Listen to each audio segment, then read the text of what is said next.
السلام علیکم ورحمۃ اللہ۔ آج ہم ایک دلچسپ موضوع تلاش کرنے جا رہے ہیں، دنیا کے مختلف حصوں میں اسلام کا تیزی سے پھیلاؤ۔ یورپ سے افریقہ تک اور ایشیا سے لے کر امریکہ تک اسلام بڑھ رہا ہے، بہت سے ممالک میں تیزی سے پھیل رہا ہے۔ آئیے ان میں سے سب سے اوپر 10 ممالک کا سفر کریں۔ Number 10، Canada. 10 لاکھ سے زیادہ مسلمانوں کے ساتھ کینیڈا نے اسلامی ترقی میں نمایاں اضافہ دیکھا ہے، خاص طور پر ٹورنٹو اور مونٹریال جیسے شہروں میں۔ نمبر 1، جرمنی۔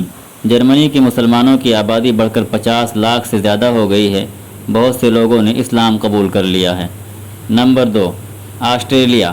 پچھلی دہائی میں آسٹریلیا کی مسلمانوں کی آبادی میں 50% سے زیادہ اضافہ ہوا ہے، بہت سے نوجوانوں نے عقیدہ قبول کیا ہے۔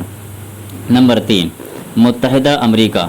امریکہ میں مسلمان ہونے والوں میں نمایاں اضافہ دیکھا گیا، خاص طور پر نیو یارک اور لاس اینجلس جیسے شہروں میں۔ Number 4، France. چیلنجوں کے باوجود فرانس کے مسلمانوں کی آبادی مسلسل بڑھ رہی ہے، بہت سے نوجوان اسلام قبول کر رہے ہیں۔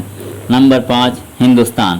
ہندوستان میں دنیا کی تیسری سب سے بڑی مسلم آبادی ہے، جنوبی ریاستوں میں بہت سے لوگوں نے اسلام قبول کیا۔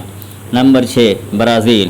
برازیل میں اسلام میں تیزی سے ترقی ہوئی ہے، خاص طور پر ساؤ پالو اور ریو ڈی جنیرو جیسے شہروں میں۔ نمبر 7، روس۔ روس کی مسلمانوں کی آبادی میں نمایاں اضافہ ہوا، خاص طور پر قفقاز کے علاقے میں۔ نمبر 8، چین۔ چین کے مسلمانوں کی آبادی میں تیزی سے اضافہ ہوا ہے، خاص طور پر مغربی علاقوں میں۔ نمبر 9، جنوبی افریقہ۔ جنوبی افریقہ میں مسلمان ہونے والوں میں نمایاں اضافہ دیکھا گیا ہے، خاص طور پر کیپ ٹاؤن اور جوہانسبرگ جیسے شہروں میں۔ آج کی ویڈیو میں بس اتنا ہی ہے۔ دنیا بھر میں اسلام کے تیزی سے پھیلاؤ کو دریافت کرنے کے لیے اس سفر میں ہمارے ساتھ شامل ہونے کا شکریہ۔ تب تک کے السلام علیکم ورحمۃ اللہ۔